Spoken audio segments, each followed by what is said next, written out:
కవితకు ఈడీ నోటీసులు. Delhi liquor scam case విషయంలో మరోసారి నేడు విచారణకు హాజరు కావాలని స్పష్టం. పండగ పూట షాక్ ఇచ్చిన దర్యాప్తు సంస్థ హాజరు కాలేనని ఈడీకి ఎమ్మెల్సీ రిప్లై. అంటే ఈడీకే కవిత గారు కూడా ఒక లెటర్ పెట్టిరు. మరి ఆమెను అంటే ఈ దర్యాప్తుకు రావాలని చెప్పేసి ఈడీ వాళ్ళు ఈమెకు లెటర్ పెడితే నేను రాను అని చెప్పేసి ఈమె వాళ్ళకు లెటర్ పెట్టింది. ఢిల్లీ లిక్కర్ స్కామ్ కేసులో కవితకు ఈడీ మరోసారి సోమవారం నోటీసులు జారీ చేసింది. నేడు విచారణకు హాజరు కావాలని స్పష్టం చేసింది.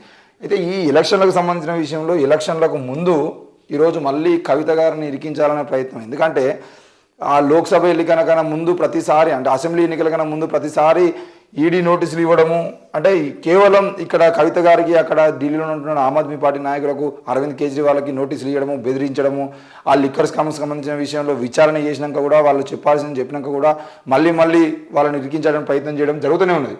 సంక్రాంతి పండుగ పూట ఎమ్మెల్సీ కవితకు ఈడీ బిగ్ షాక్ ఇచ్చింది. ఢిల్లీ లిక్కర్ స్కామ్ కేసులో ఈడీ కవితకు సోమవారం నోటీసులు జారీ చేసింది. మంగళవారం ఈడీ ముందు విచారణకు హాజరు కావాలని నోటీసులో పేర్కొంది. గతంలోనూ ఈడీ కవితకు నోటీసులు చేరవేసిన విషయం అందరికీ తెలిసిందే. ఇక లిక్కర్ స్కామ్ కేసులో మార్చిలో 3 రోజుల పాటు కవితను ఈడీ విచారించింది. గతంలో సుప్రీంకోర్టులో వేసిన పిటిషన్ పెండింగ్లో ఉన్నందున విచారణకు హాజరు కాలేనని ఈడీకి ఎమ్మెల్సీ కవిత లేఖ రాశారు. మరి ఇదే విషయంలో కవిత గారు ఎమ్మెల్సీ లేఖ రాశారు. ఎందుకు అసెంబ్లీ ఎన్నికలకు ముందు అంతమంది మొత్తుకుంటా ఉన్నా కూడా ఎందుకు బీజేపీ దాని మీద విచారణ సంబంధించిన విషయంలో ఆమె తప్పేమని ఉండేదంటే నిరూపించడానికి ప్రయత్నం చేయకుండా మళ్ళీ ఇప్పుడు ఎలక్షన్లకు ముందు, అంటే ఎలక్షన్లకు ముందు రేపటి రోజున నిజామాబాద్ ఎంపీగా ఆమె నిలబడితే ధర్మపురి అరవింద్కి సంబంధించిన విషయంలో కానీ ముఖ్యంగా ఆమె ఎంపీగా నిలబడేటువంటి ప్రయత్నం చేసిందంటే తెలంగాణలో బీఆర్ఎస్ ఎంపీల స్థానాన్ని తగ్గించడం కోసం, బీజేపీ తన ఎంపీల స్థానాన్ని పెంచుకోవడం కోసం ఇక్కడ ఉన్నటువంటి ఎంపీలకు సంబంధించిన విషయంలో, ముఖ్యంగా ఎంపీ అభ్యర్థులకు సంబంధించిన విషయంలో ఎవరెవరైతే అభ్యర్థులుగా నిలబడేటువంటి ప్రయత్నం చేస్తారో వాళ్ళందరి మీద ఇంతకుముందు ఏమైనా కేసులు ఉండేదంటే ఆ కేసుల్ని మళ్ళీ ఇరికించడానికి ప్రయత్నం ఏమైనా చేద్దామా.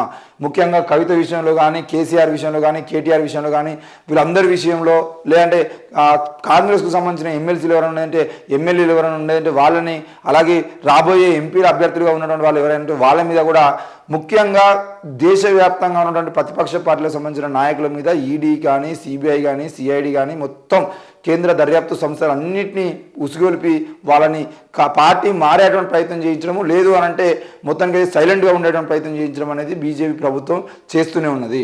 మరి కేంద్ర దర్యాప్తు సంస్థల్ని అడ్డం పెట్టుకొని ఈరోజు ఒక కేసుకు సంబంధించిన విషయంలో అంటే ఆ కేసులో ఏమన్నా తప్పు లోటుపాటు ఉండేదంటే వెంటనే వాళ్ళని అరెస్ట్ చేసి జైలు పంపించడానికి ప్రయత్నం చేయకుండా ఏడాది కాలంగా 2 ఏళ్ల పాటు 3 ఏళ్ల పాటు వాళ్ళని అదే కేసుల్లో ఉంచి వాళ్ళు ఏం మాట్లాడదామన్నా కూడా నా మీద కేసు ఎక్కడ బయట తీస్తారో అని చెప్పేసి ఈరోజు తెలంగాణలో ఉన్నటువంటి చాలామంది మేధావులు కానీ, లేదంటే దేశవ్యాప్తంగా ఉన్నటువంటి ఎంతోమంది మేధావుల మీద ఈరోజు ఎన్ఐఏ కేసులు పెట్టి వాళ్ళ నోరు కూడా ముంచే ప్రయత్నం చేస్తూనే ఉంది.